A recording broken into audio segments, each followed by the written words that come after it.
ఇది ప్రతి ఇంట్లో ఉంచుకుంటే ముఖ్యంగా వయసు పైబడిన వాళ్ళకి ఇదిలా గడ్డకడుతూ ఒక ముద్దలాగా బాంలాగా తయారైపోతుంది. నడుము నొప్పి కావచ్చు, మోకాళ్ళ నొప్పులు కావచ్చు, అలాగే తలనొప్పి కావచ్చు, అలాగే కీళ్ల నొప్పులు కావచ్చు, వాతవ నొప్పులు కూడా కావచ్చు.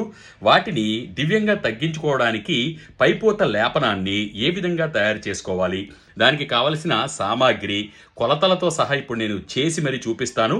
జాగ్రత్తగా చూసుకొని ఇంట్లో తయారు చేసుకొని మంచి ప్రయోజనం పొందాలని కోరుకుంటున్నాను. జై శ్రీరామ్. అందరికీ నమస్కారం. నేను ప్రదీప్, వానపల్లి. ముందుగా మా తల్లిదండ్రులకు, గురువులకు, పెద్దలకు పాదాలు పట్టి ప్రార్థిస్తున్నాను. ఇనప మూకుడిని మాత్రమే దీనికి వినియోగించుకోవాలి.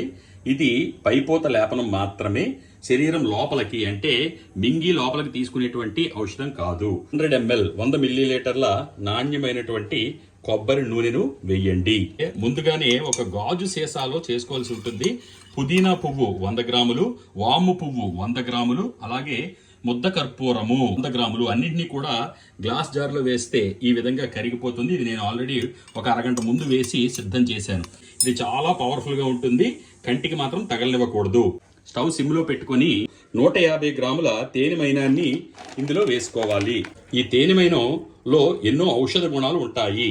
తేనెమైనం కరిగిపోతే ఈ వేసిన కొబ్బరి నూనెలో మనకి ఔషధం సిద్ధమైపోయినట్టే ఇంచుమించు. ఇలా కరిగిపోయిన తర్వాత ఇందులోనే స్వచ్ఛమైన నాణ్యమైన 100 గ్రాముల ఆవు నెయ్యిని వేయండి. వెంటనే స్టవ్ కూడా ఆఫ్ చేసేయండి.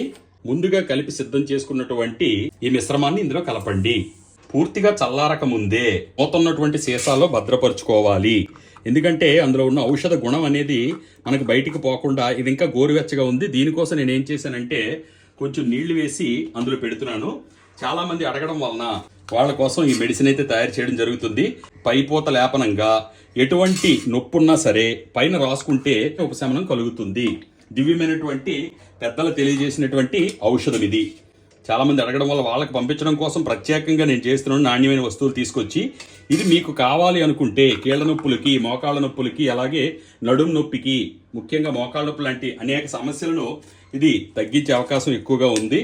కాబట్టి ఇది ప్రతి ఇంట్లో ఉంచుకుంటే ముఖ్యంగా వయసు పైబడిన వాళ్ళకి తక్షణమే వెంటనే నొప్పి రిలైఫ్ అవ్వాలంటే తప్పకుండా దీన్ని మీరు వాడుకోవచ్చు. కొద్దిసేపు అవగానే చూడండి, ఇప్పుడే పెట్టాను కదా, ఇదిలా గడ్డకడుతూ ఒక ముద్దలాగా బాంలాగా తయారైపోతుంది. ఇది కావాలని అనుకునే వాళ్ళు మేము ఇచ్చిన నంబర్లకి మమ్మల్ని ఉదయం 10 గంటల నుండి సాయంత్రం 5 గంటల మధ్య సమయంలో సంప్రదించగలరు. సర్వే జన సుఖినో భవంతు, సర్వే సుజన సుఖినో భవంతు. ధన్యవాదాలు.